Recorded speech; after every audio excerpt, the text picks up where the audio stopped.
आज 27 दिसंबर यानी चंद दिनों बाद 2024 हमसे रुखसत होने को है। कल मैंने एक बहुत ही इंटरेस्टिंग रील देखी जिसमें किसी ने ये कहा कि ऐसा लगता है कि कोविड के लॉकडाउन के बाद वक्त जैसे पर लगा कर उड़ रहा है।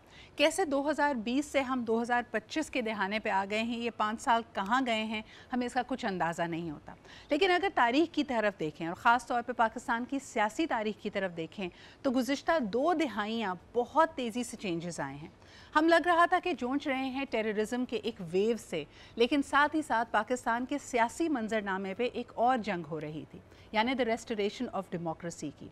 And of course in this struggle, in this battle we lost the champion of democracy Benazir Bhutto साहिबा।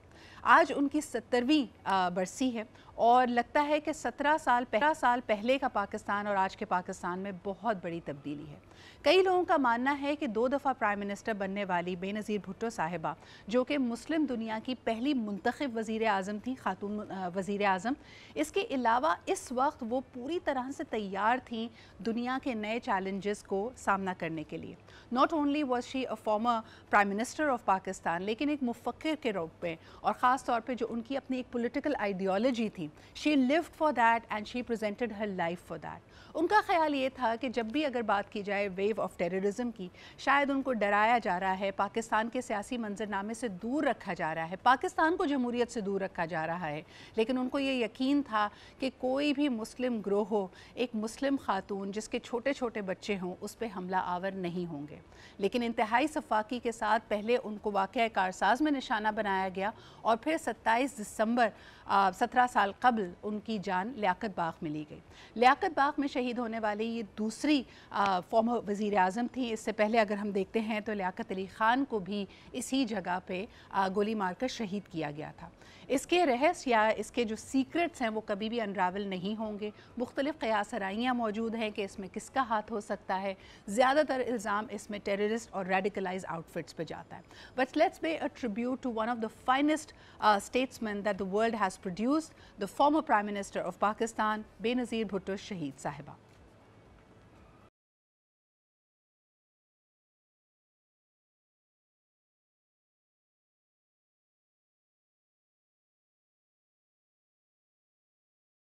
सत्ताईस दिसंबर बेनज़ीर भुट्टो की शहादत का दिन।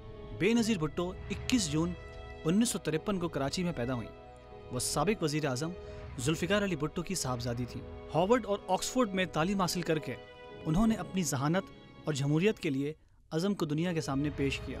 1988 में बेनज़ीर भुट्टो न सिर्फ पाकिस्तान की पहली खातून वज़ीर आज़म बनी, बल्कि वो किसी भी मुस्लिम अक्सरियती मुल्क की क़यादत करने वाली पहली खातून भी थी। उनकी क़यादत सेहत, तालीम और ख़वातीन के हकूक़ की बेहतरी के लिए कोशिशों से इबारत थी।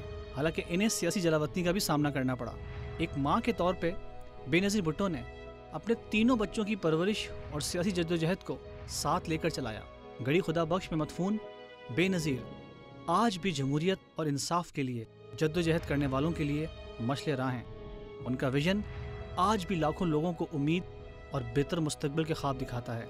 आज ही के दिन 2007 को लियाकत बाग रावलपिंडी में एक कातलाना हमले के नतीजे में बेनज़ीर भुट्टो को शहीद कर दिया गया। लेकिन उनकी ये अजीम कुर्बानी जमहूरियत की राह में एक ऐसा रोशन चराग बन गई है जो हमेशा ज़िंदा रहेगा और जुल्म के ख़िलाफ़ जद्दोजहद करने वालों को रास्ता दिखाता रहेगा। कुछ ऐसे प्रोजेक्ट्स होते हैं, कुछ ऐसे काम होते हैं, you always look back at them and you remember them fondly. मुझे याद है कि 2007 में बेनज़ीर भुट्टो साहिबा की शहादत के बाद स्टेट टेलीविज़न ने एक बेनज़ीर लेक्चर्स के नाम से सीरीज़ शुरू की थी that I had the honour of hosting. और उनके मुख्तलिफ जो खिताबात थे, मुख्तलिफ जो उनके ज़िंदगी के पहलू थे, सियासी ज़िंदगी के पहलू थे कि मुख्तलिफ मौज़ूआत पर उनका स्टांस क्या था, उसको हमने इसमें कवर किया था। And some of the finest writers and thinkers of Pakistan actually were a part of it. और यूथ के साथ इंटरैक्ट करते हुए जो बेनज़ीर साहिबा के ख़यालात थे वो दूसरों तक पहुँचाए गए।